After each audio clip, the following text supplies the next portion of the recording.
Before we begin, I would like to make something clear regarding the mission of my channel. People from all walks of life, and indeed from all religious and ideological backgrounds, watch my content.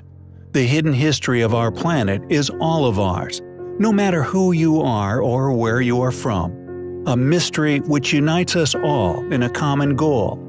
Our past should be owned and known by all of us, yet it has been stolen. Thus, as a result, many incorrect religious and scientific theories have been popularized and subsequently devoutly followed to keep this past concealed. I do not set out to attack anyone for their views or beliefs. However, I do indeed intend to challenge them, something we should all welcome.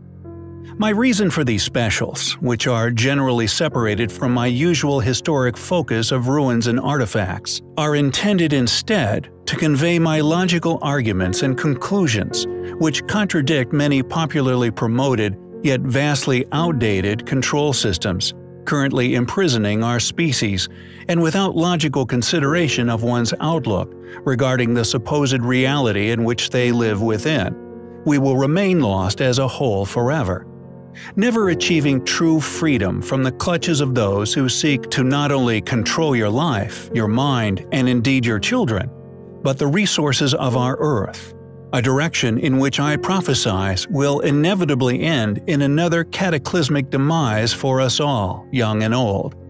I present the following information as a small contribution, yet at tremendous personal cost, to hopefully aid in setting us free from these manipulations. My intention is to give value and meaning to one's life, far greater than one will ever gain from the constructed, illusionary reality that the majority of the world has slowly been led, or rather herded, into seeing and believing it to be. The reality of our planet is far more complex, far more exciting, and far more valuable than any academic, scientific, or other institutional establishment will ever allow you to see. As such, it is up to the free thinkers, the morally guided, and the fearless logical philosopher among us, all driven by liberty, to free us from these widespread delusions. With that being said, let's begin.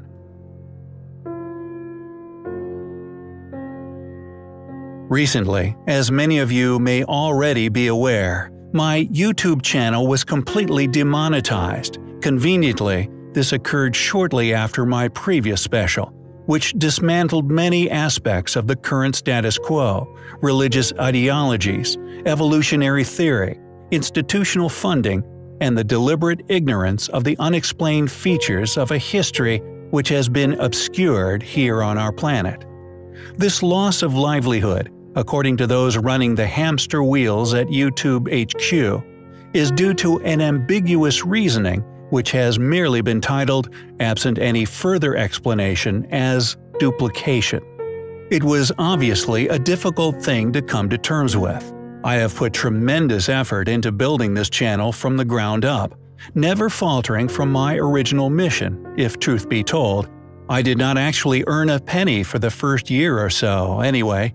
Me, the creator of the channel, started with an automated voice, having slogged my guts out to get where it is now. As the viewership grew and the revenue increased, it allowed me to not only begin to earn a living from this hard work, but to also begin to reinvest in the channel. I was able to employ Don, our voiceover artist, who is, in my opinion, one of the best in the business, although understandably, not only me, but he himself, as we fully committed to its content, required a wage for survival. I started a family and began to devote fully to the mission of this channel.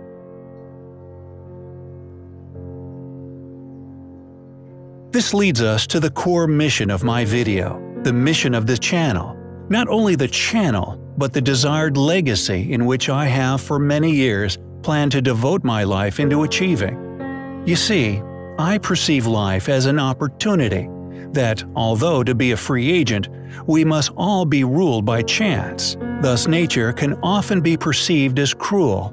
I have been fortunate enough to be gifted with talents and the opportunity to apply them to help my fellow man. Indeed, proving to myself and all those who have witnessed my work blossom, that if you apply yourself, you can achieve whatever you want to, this being the first among many laws of life and clues to its design, which I will now expose within this special. All my life I have experienced deceit, people accomplishing profitable livings from pushing books, and theories, which are merely intended to profit from their own realization of a constructed reality, created by those who print the money. A selective way of thinking about life, in which they want us all to follow, and those capable of encouraging such a paradigm are paid handsomely for their deceitful efforts. A simple description of these individuals would be sellouts, something I could never conceive of being. My principles are everything to me, and without them, as far as I'm concerned, I'd be nothing. Not only do most of these sellouts know that the ideas they push upon the impressionable are nothing but fallacies, but are often aware that they are damaging us as a species, yet continue solely for monetary gain.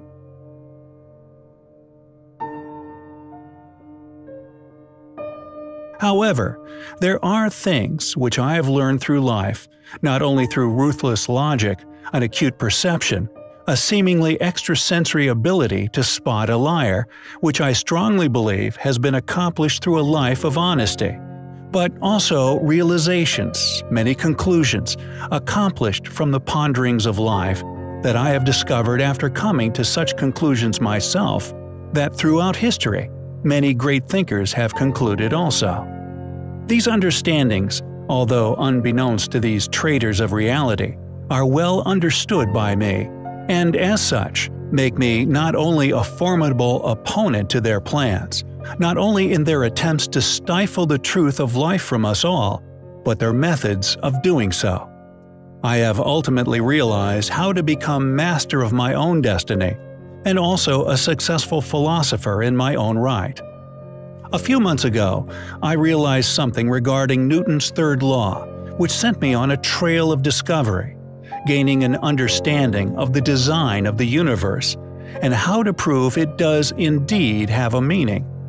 Although Newton's third law should be popularly known as cause and effect. As mentioned in my previous special, the definition has been hijacked, convoluted by physicists, renaming and merging all his laws together. Not only their definitions, but also the profound meaning, or rather conclusions, which are available for all to discover and understand.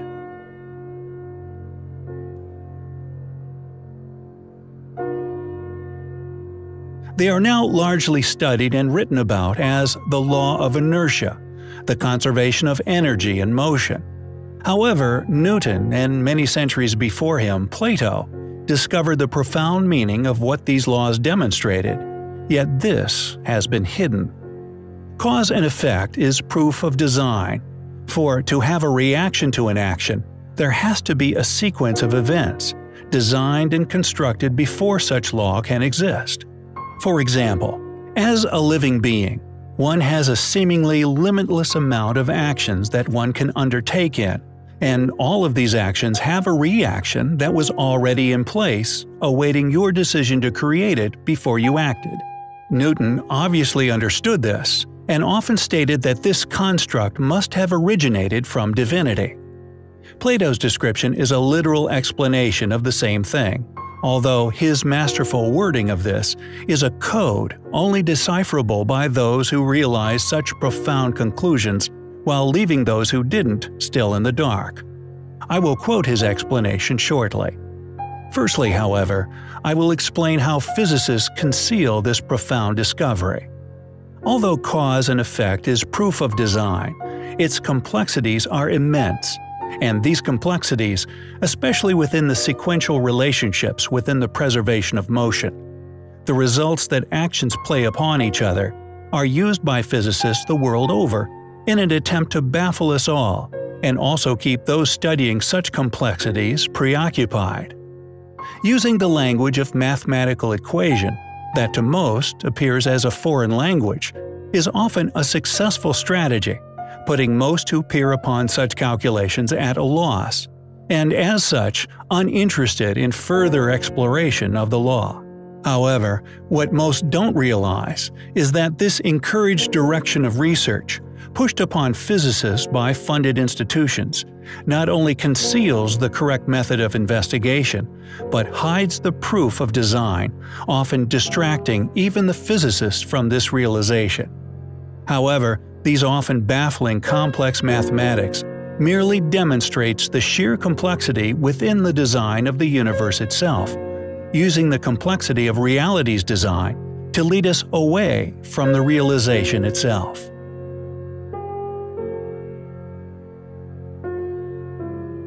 Furthermore, I find it ironic that physicists would use an element existing within our universe, which defies their own supposed career titles, physicist, as their main strategy of investigation. What I mean by this is that energy cannot be created nor destroyed. As such, it defies the laws of physics, yet it is seemingly the most used factor by these individuals within their complex explanations in regards to the functions of the universe. In conclusion, their attempts to baffle one with science merely reinforces the intelligence of the design of the universe. Going back to my claim of being master of my own destiny, and also my formidability to these so-called scholars and scientific geniuses, it pertains to my understandings of determinism. I know that by the application of utter commitment, I can win any intellectual war against deception, not only due to truth's foundation, which any premise based upon it is by default immovable, but also that determinism is determined by one's determination. Determinism is the carving out of the future, and as such, if one is determined enough, they can accomplish anything within the capacity of the reality in which they find themselves in. On a quantum mechanics level, the two-slit experiment proves this. However, far before physics confirmed this as a universal law, Descartes' long life of postulation and philosophical musings resulted in his most defining quote, "I think, therefore I am." This renowned quote is the realization of this truth, accomplished far before advanced scientific apparatus, achieved via the use of the most powerful asset all of us possess: honest, logical, ruthless contemplation. "I think, therefore I am" is not only a proof of his own existence, but his free will within it, and as such the consequences of his actions, thus cause and effect.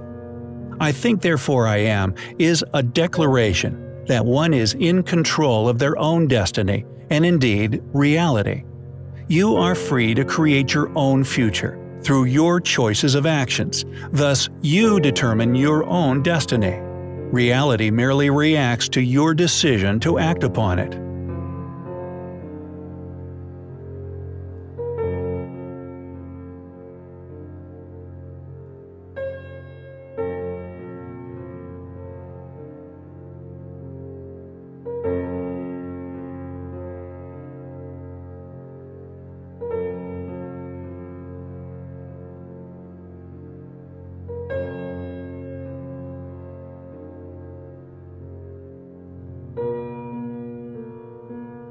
Being honest with yourself provides true freedom. Whether you make mistakes or not is irrelevant. It is the choice in how you react to the consequences of your own actions that defines your reality. By choosing not to be honest, for whatever reason, you take away your own freedom. You become imprisoned by the denial of your own actions, or indeed logical capacities. Your inner truth is ultimately all that matters. It is the consequence that is out of your control. Your reaction or perception of these actions, however, defines what you get out of life and yourself. You can write the future, but you cannot rewrite the past. The vast complexities of choices within freedom can make this hard to understand, and the decision to react to mistakes in a dishonest way, to avoid self-acceptance of our own actions, can make it nearly impossible. But Newton's third law is proof of the design and free will of freedom. Your actions and reactions are your choices, which define how you feel about yourself. but the consequences of these are already mapped out within the design of the universe. Pride and shame are truly personally achieved, results of this mechanism in which we are all at the mercy of. You take away your freedom to understand by your choice to deny the truth, yet at the same time, a denial of truth can be perceived as a celebration of freedom. However, this denial can make the world appear chaotic, becoming a battle to justify it and yourself. You lose the option to see things others might through admittance and acceptance. When we are truly honest with ourselves, ours and more importantly others' mistakes, and the universe reaction thereof, can become shining examples, showing us the way, the path to inner happiness, and the genius within life's design. The more honest you are, the more wondrous life becomes, and the easier it seems. Therefore, one can deduce that not only is justice truth, but truth is happiness.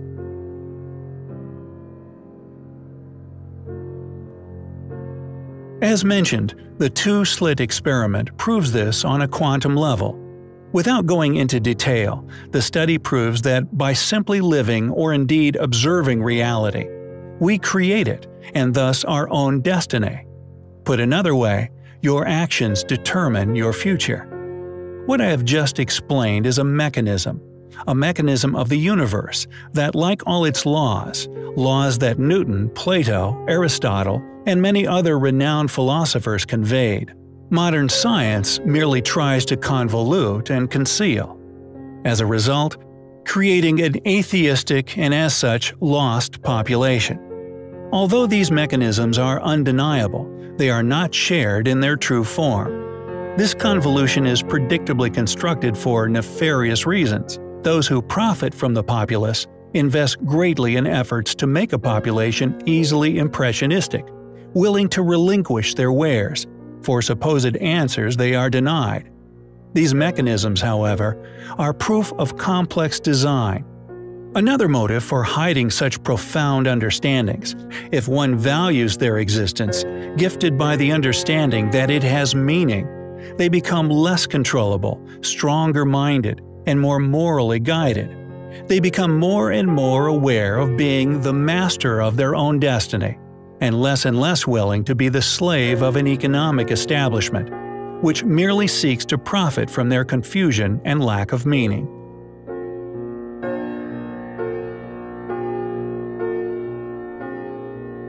Plato understood this emphatically and encoded this realization within his conclusions. He was more than likely not only hiding such valuable conclusions from those who he perceived undeserving, but Aristotle's final days demonstrated, even back within Roman rule, conclusions of the divinity of design separate from pushed religious views were often seen as heresy, and one risked their life if they simply declared its existence. Although Aristotle's embryonic studies are widely circulated within evolutionary circles, what these individuals do not realize is that he was actually studying complex design and the proof of its existence within life right under their nose. Similarly, Newton also succeeded in the mockery of these so-called intellectuals, these deniers of design, with his decidedly symbolic apple in regards to his discovery of gravity. Aristotle achieved what he wanted to without them realizing. Upon the death of his partner's father, he fearlessly declared he was a man of divinity, instantly labeling him as a heretic and forcing Aristotle's exile to save himself from execution, soon after dying from illness. It seems that for one to express their understandings of the divine, they had to conceal such conclusions, masterfully wording their quotations, making them available only to those capable of grasping the quotation's true meanings. First, let me quote Plato, then I will dissect and decipher what he was really saying. Quote, "Imagine not being able to distinguish the real cause from that without which the cause would not be able to act as a cause. It is what the majority appear to do. Like people groping in the dark, they call it a cause. thus giving it a name that does not belong to it. That is why one man surrounds the earth with a vortex to make the heavens keep it in place. Another makes the air support it like a wide lid. As for their capacity of being in the best place they could be at this very time, this they do not look for, nor do they believe it to have any divine force. But they believe that they will sometime discover a stronger, more immortal atlas to hold everything together. And they do not believe that the truly good and binding binds holds them together. Quoted from Plato's Phaedo 99. Let's decipher his quote in sections. Imagine not being able to distinguish the real cause from that without which the cause would not be able to act as a cause. It is what the majority appear to do. Like people groping in the dark, they call it a cause, thus giving it a name that does not belong to it. This is a definition of an atheistic science, which has somehow sprung up around us. Although they do not know many things regarding existence, they often claim to, and also explain things with no evidence to support their premise as truth. Thus, scientific theories, such as evolution, are based upon a faulty premise and a non-existent foundation. Yet they pertain to know what it is, that it is the truth, naming such theories as the answers to our existence we all seek by our very nature. That is why one man surrounds the earth with a vortex to make the heavens keep it in place. Another makes the air support it like a wide lid. As for their capacity of being in the best place they could be at this very time, this they do not look for, nor do they believe to have any divine force. This is an explanation of its unfortunate result, putting one's trust purely into scientific theory, not realizing that there are many deceptive individuals behind its pursuits, much of which they produce being mere hypothesis which has no basis within truth or reality. They create a reality which is merely based upon a leap of faith, an imagined form of existence and its origins that, regardless of the fact that they are indeed existing within this clearly designed reality, decide to make up their own constructed reality, to appear all-knowing, this usually encouraged by financial temptation. But they believe that they will sometime discover a stronger, more immortal atlas to hold everything together, and they do not believe that the truly good and binding binds holds them together. This is the final nail in the coffin, and his discreet declaration in the existence of the Creator, which, unbeknownst to scientists of today, and especially those of his day, destroy the faulty foundation in which they rest upon. What Plato is expressing is the fact that they will never discover the truth. The quote, "truly good binding" is his exposure of the truth of reality. Yet while these scientific explorations continue to deny this good binding as an omnipresent designer, often suffering from a form of God complex themselves, they will never discover the truth regarding existence. It is a subject which desperately seeks to appear to be the pursuer of truth of our reality, a desperation which has seen the protection of academic fallacies merely to preserve their illusion of intellectual accuracy, and as such protect their influential power over the impressionable amongst us.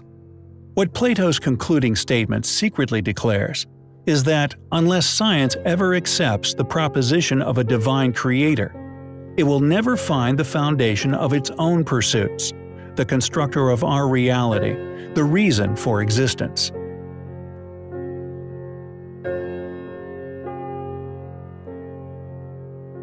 When I ask certain questions, I am accused of being silly, yet the question itself requires an answer. This accusation is clearly due to them having no answer. As such, instead of merely stating, "I do not know," I am accused of silliness. For example, when I ask Google the question, if we live within an ever-expanding universe, what is the universe expanding into? It accused me of asking a silly question, as everything supposedly exists within the universe. This answer is highly illogical, however, not only insinuating an atheistic view of reality, as if nothing exists beyond it that would include a creator, but if everything exists within the universe, why does it require expansion? This expansion is undeniable, as each galaxy and galactic body slowly moves apart. Thus, if the universe has an edge, which it must, as it is expanding, and thus must also have a scale, not only is it not infinite, but how fast is this edge moving? And what is it moving into? Accusing me of asking a silly question, when the questions are clearly exposing their fallacy, is clear evidence that we, as a species, know nothing of the mechanisms of the universe, apart from laws already discovered and hidden. Laws that cannot be overcome, cannot be denied, yet are empowering to all of us. As such, these laws are not only convoluted, muddied, and concealed by evil entities, but the profound realization they can offer to all of us, denied by modern science, a thing I classify as the crime of the century.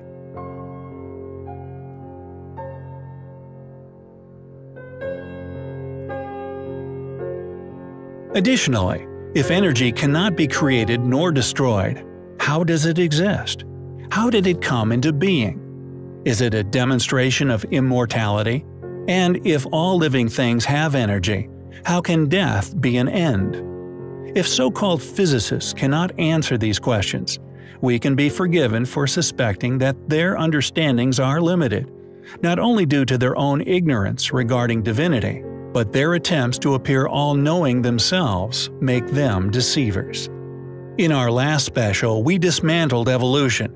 We not only showed how it is simply a religious belief, parading as sound scientific theory, we demonstrated that vertebrate leaps have never been found, how we simply are not apes, how DNA could be looked at as an artist's paint rather than proof of a common ancestor, proving the theory's vagarity, and the vast smorgasbord of other explanations for its existence, other than a common ancestry. Even exposing how Darwin himself, nearing the end of his life, accepted that he had been used as a pawn to conceal the true age of our planet and our own origins. We also discussed metamorphosis, and when looked at carefully, reveals the theory as not only preposterous, but mathematically laughable in probability as a viable explanation as to how such events could come about within nature. However, there are many other examples which laugh in the face of Darwinian theory, which, like all other theories and religious ideologies used to conceal the truth regarding our existence, are not only convoluted, but promoted with a common theme. Although all these religions and theories are seemingly in opposition, a strategy of divide and conquer, their common cause is the concealing of the true timeline of man. Religions often pertaining to creation stories that could have been written by a child, but equally all permitted popular scientific explanations, equally ridiculous in that life came from nothing, an attack on the core of logic itself, as something cannot come from nothing.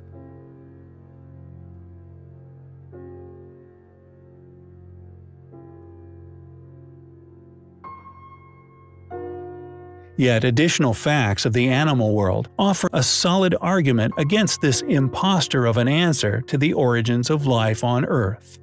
The Cambrian explosion, for example, which is described as the most important evolutionary event in the history of Earth, happened over 500 million years ago, and although these separate groups of animal phyla appeared over 500 million years ago, no additional groups have been added to this group, meaning that although evolution describes itself as being in a constant motion of development, no so-called evolution has influenced these animal groups in over 500 million years.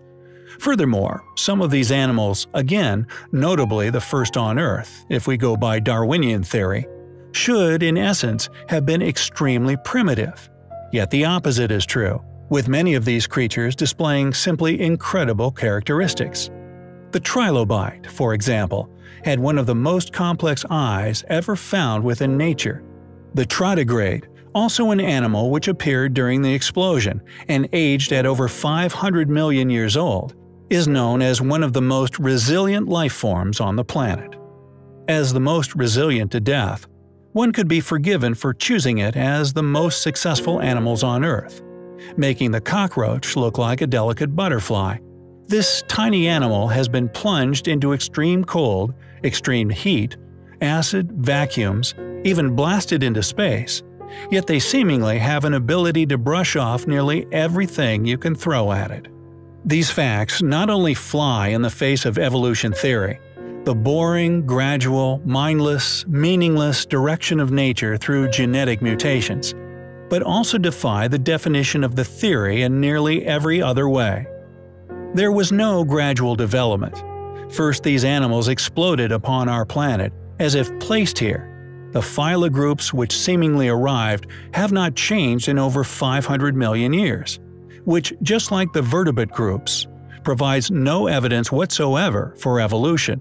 No Darwinian leaps anywhere. And finally, some of the animals which appeared seemingly out of nowhere are some of the most incredibly advanced who have ever lived. Coexistence, balanced ecosystems, all defy the logic of a mindless mechanism and point much more logically toward complex design. Yet it is all ignored in favor of mindless mutation.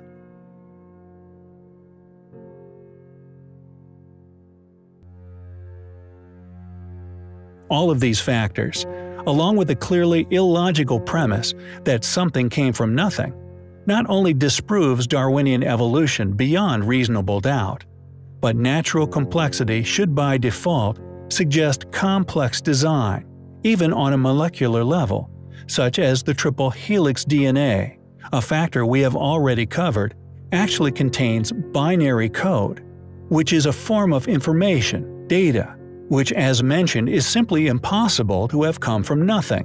Not only is it something, but it is actual intelligent data, which many great minds have admitted could only have been inputted by another intelligence.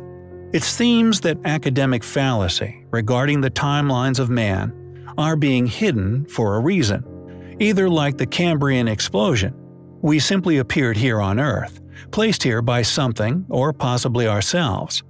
For I believe that if the true history of our Earth was permitted to be explored, as in the red tape cut and world's intellect let loose upon its investigation, we would discover not only is our existence intelligently designed, but also our origins, or possibly even our creator.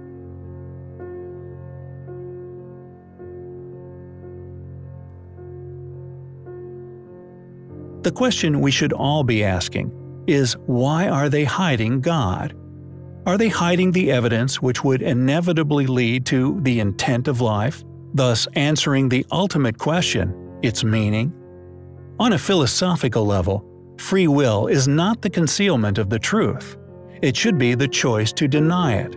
So if those who fund such concealment are doing so via a philosophical view of free will, they have based their premise upon a foundation deceit. Thus, they are destined for collapse.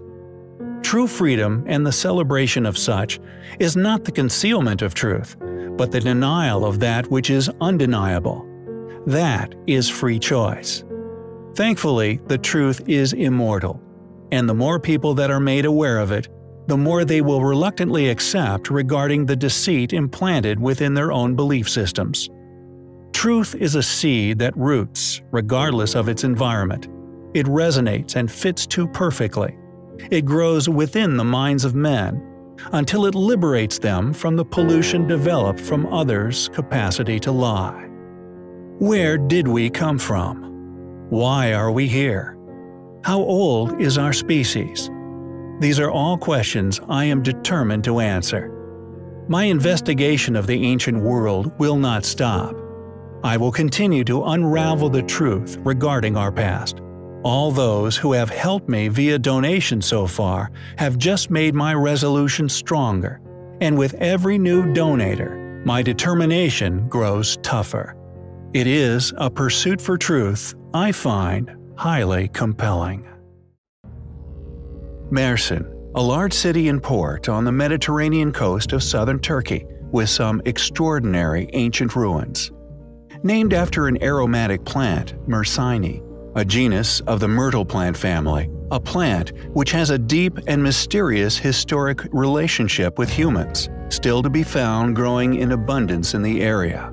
A place which 17th-century traveler Eviaci Liber wrote of, noting an ancient clan named Marcinoi Liber, presumably also named after this special species of plant. Excavated by John Garstang, who managed to examine 23 levels of occupation at the mysterious ruins. According to academia, the ancient fortifications found at the location were put up around 4500 BC, with the site, like so many others we have covered over the past 2 years, abruptly abandoned at some point within antiquity. That, although obviously due to a cataclysmic event far before 4500 BC, is a date argued by funded academics worldwide.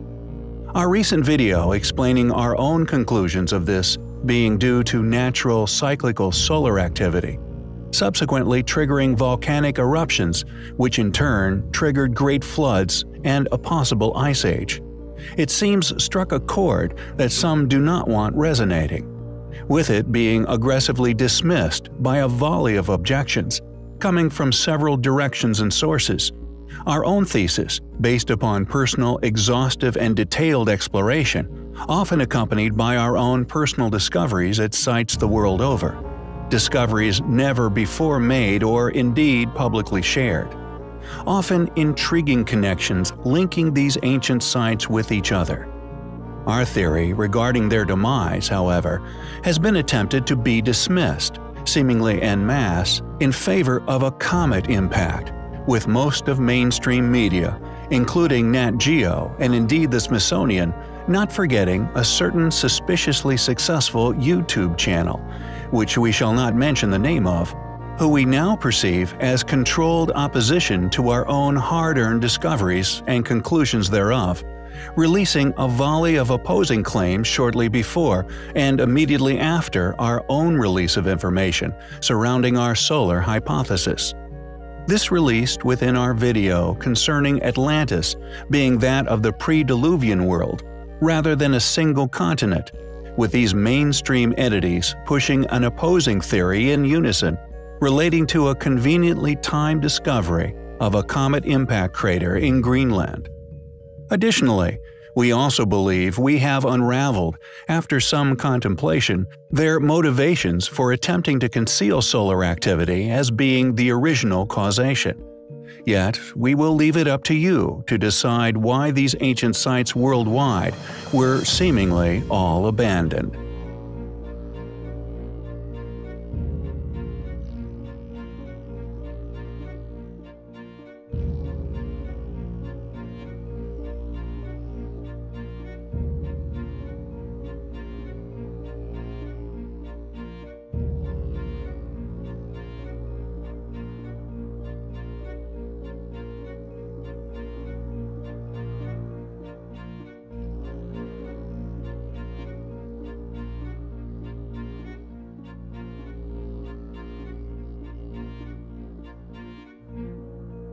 Our reason for being reluctant to present a full exposé of not only our discoveries regarding their motive for concealing solar activity, but also who would want to, is that we truly feel exposing such agendas would jeopardize our work in several ways.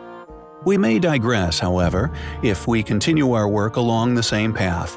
The astute among you may come to realize such motivations on your own. The focus of this video, however, is not solely regarding the recent attack we witnessed upon our work, regardless of the mountain of evidence we have surrounding solar activity.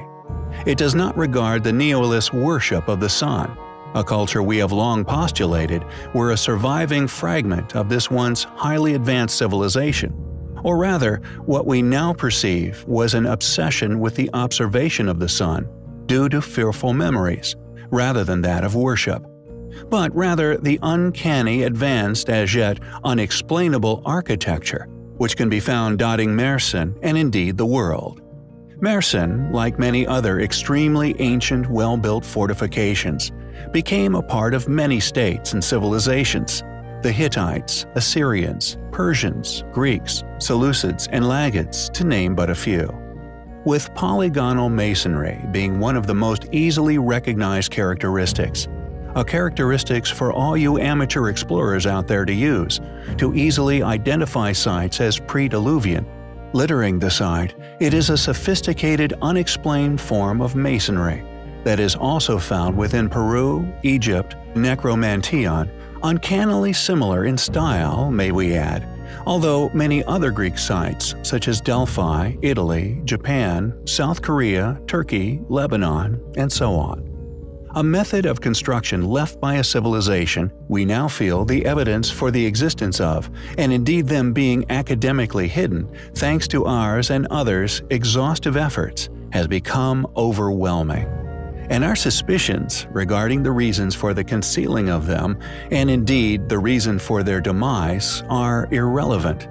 Even if subsequently blaming climate fluctuations upon our planet, on human activities, is not only incredibly profitable, but also a cunning method of controlling the human population. These circumstantial factors are irrelevant to the evidence of the past existence of this extremely intelligent, clearly technologically advanced, and capable civilization. Evidence that has seen funded institutes scrambling to push specific opinions upon inquisitive minds. Regardless of whether we now realize the motivation behind the attack on our channel, undoubtedly being due to the fact that we are certainly onto something, regardless of Poseidon's trident, the undeniable links of this symbolic weaponry with modern-day destroyers, whether physical nuclear threats or spiritual depictive clues, indicators of specific human capabilities, not placed out of mockery, but a nod to those in the know, that if you watch our previous video carefully, will realize strongly supports our theory regarding the Atlanteans, Plato's clue, and academia's awareness yet concealment of such realities. These modern factors are irrelevant to our mission of unraveling the past. However, the fact that it seems that we must now tread carefully regarding the truth of ancient Earth, we do not find concerning, for indeed, we have long expected this reaction, a consequence we predicted would occur once we started to get close to a truth hidden by profiteering. Rather, we find it all to be highly compelling.